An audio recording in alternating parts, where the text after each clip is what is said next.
अइले सावन गे लागे नहीं छै मन गे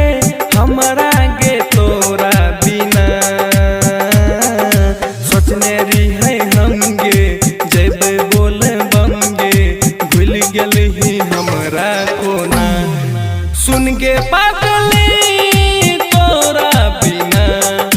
जब हम जब घर कोना कोना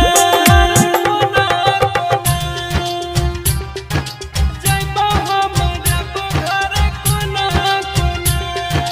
जब घर कोना क्रांति सुन गे पागली तोरा बिना देखी सब कोई देव घर जाय छै कंधे लेके कमल मन के बात मन में रहल सुन जान हमर सुन जान हमर देखी सब कोई देव घर जाय छै कंधे लेके कमल मन के बात मन में रहल सुन जान हमर तो देख हमरा साजा लूटे छै खूबे मजा किया काना बैची हमरा एना अइले सावन गे लागे नहीं छै मन गे हमरा गे तोरा बिना सुने गे पागली तोरा बिना जब हम जब घर कोना कोना सुने गे पागली तोरा बिना जब हम जब घर कोना कोना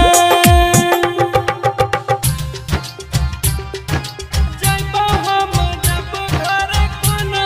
कोना जब घर कोना क्रांति सुन गे पागली तोरा बिना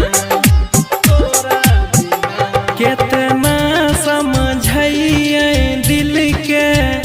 लागे नहीं छै मन सोचते सोचते बीत जैते अब की सावन केतना समझैए दिल के माने नहीं छै मन सोचते सोचते बीत जैते अब की सावन हो भोले भंडारी कर तू चमत्कारी जल चढ़बै कोना ओकरा बिना अइले सावन गे लागे नहीं छै मन गे हमरा गे तोरा बिना सुने गे